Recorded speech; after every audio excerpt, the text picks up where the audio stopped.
Today, particularly, our theme is all are welcome. All. When we hear those words, all are welcome, we often think of the diversity of humankind, those external things that far too often separate us: age, race, gender, ethnicity, sexual orientation, appearance, physical or mental health, etc., etc. I invite us to remember those things, but also today let's think in a new way about what all is. What are the internal things that get in the way of people coming home to church, coming home to a life in faith? What makes people feel left out because they feel unworthy? As we prepare to come to communion today, what does it mean to be welcome? What does it mean to be worthy, no matter what? Let me tell you a true story that happened some time ago. A young boy's father died in a car wreck when he was 12 years old. He read it in the newspaper before anyone got to him to give him the word and tell him about it. When he saw that picture of the family car smashed up on the front page of the newspaper, when he read that his dad had died in that accident, he was thrust immediately and painfully into the shocking numbness of deep grief. Strangely, one of his very first feelings was those of guilt. He had remembered how some months before at a family picnic he was showing off with a baseball. At one point he had gotten careless and threw wildly. It hit his dad on the hand and broke his thumb. The young boy felt horrible. He said to himself, "What a terrible son I am. I have caused my dad great pain." It seemed that all he could remember after his father's death was that pain that he had caused his dad. Finally, the young boy went to see his pastor and told him about those deep feelings of guilt and about breaking his dad's thumb. The young boy, well, let me tell you in the young boy's own words. He said, "I'll never forget how my pastor handled that. He was so great. He came around the desk with tears in his eyes. He sat down across from me and said, 'Now, Jim,' that was the boy's name, 'you listen to me. If your dad could come back to life for 5 minutes and be right here with us, and if he knew that you were worried about that, what would he say to you?' 'He would tell me to quit worrying about that,' the boy said. 'Well, all right then,' the minister said. 'Then you quit worrying about that right now. Do you understand me?' 'Yes, sir,' he said, and he did. That minister was saying, you are forgiven. Accept the forgiveness and make a new start with your life. And that young boy did make a new start. And many years later, he became the pastor of a 9,000-member church in Houston. His name was James W. Moore, the author of over 30 books on Christian living. That's Easter. The risen Lord comes to life and assures the disciples that they are forgiven. Peter denied his Lord 3 times. Thomas doubted. All the disciples deserted him. But Christ came back and forgave them and resurrected them as well. He came back to share with them, and he comes today, this morning, to share with us the joy and the encouragement and the forgiveness of Easter. It is a gift offered to everyone without price. All are welcome, no matter what. Dr. John Trent tells about a wedding video he once saw.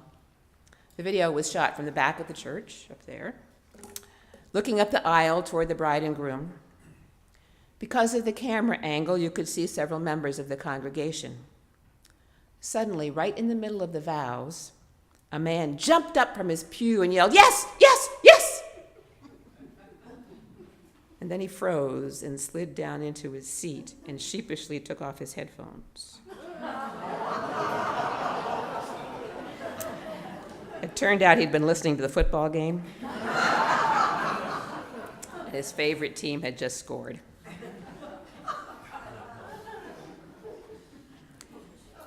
Easter is the season for Christians to not only put their whole selves in and dance the hokey pokey, it's a season for Christians to pump their fists in the air and say, yes, yes, yes. At the right time. That yes is what Easter is all about. God's yes to humanity, as God grants to us the gift of immortality. God's yes to Jesus and all that Jesus taught us about the meaning of life. God's yes to the victory of life over death, love over hate, faith over fear, hope over despair. Everything about Easter says, ready, join me? Yes, yes, yes. How do you get a Christ-centered life? Each person has a different story. One of the sad things of life, I think, is that we can't possibly know all of the faith stories represented here. What a rich thing that would be. We need to work at making chances at sharing our faith stories. One of those is our traditional summer witness talks at the 8 o'clock worship services. Take advantage of the opportunity to hear the faith stories of one another, to share yours. Taking part in small groups and one-on-one faith partnerships are another wonderful way to share our faith stories and to grow in our faith and to grow as the community in faith. Let's take a look for a moment this morning at Thomas's story. It began at Good Friday. All the hopes and dreams that the disciples had were dashed at the cross. For Thomas, it was too much. He could not take it anymore. How could this have happened, he wondered. The disciples had argued, and they had deserted. The religious hierarchy had been involved in the arrest. The state had beaten and crucified Jesus. And all this just before the Passover holiday. Was there no mercy? It was over. Nothing could be changed. It was too late. So Thomas disappeared. He needed to distance himself from it all, to accept what had happened. He needed time to learn to cope. As a result, he was not with the disciples in the days after the burial. And then, over a week later, he finally rejoined them. And what did they say to him now that he had finally accepted the truth of Jesus' death? They said, "We have seen the Lord." His stomach turned. No. He finally accepted the truth as ugly as it was, and so he just stared at them, his whole inner self crying, no. These people had deserted Jesus. They had lost their credibility with Thomas. He had accepted the truth. Why couldn't they? When he made his demand to touch, to see, he knew it was impossible. Jesus was dead. Thomas was simply a realist who had accepted the fact that there was no reason for hope. If Thomas had been an American, he would have been from Missouri, the show me state. I would add that most people in this world live in the show me state. Not in the physical sense, but in the spiritual sense. Most of us, no matter what is said about how blessed it is for us to believe without seeing, most of us really want to see first. Like Thomas, we want some evidence before we accept as truth what other people tell us, particularly when they are telling us something that seems impossible. Thomas would not believe until he himself saw the marks on Jesus. I think that no one could fault him for that, particularly when he was being confronted with a story that simply defies human imagination. And then it all changed. Jesus was there. He was alive. Last of all the disciples, but with the greatest confession of faith, Thomas said, "My Lord and my God." Now, Thomas is not so much a doubter as he is one who is aware of what faith involves. Faith is a result of personal experience, a result of the spiritual gift of God to our lives. Jesus did not blame Thomas for doubting. He never condemned Thomas. I think that Jesus understood that once Thomas worked through his doubts, he would be one of the most faithful people in all of Christendom. I must admit, my friends, that I am dubious when people say they never have any doubts. Some people always seem so sure. I think that anyone who places themselves beyond doubt places themselves way too high. On the cross, even Jesus cried out, my God, why?"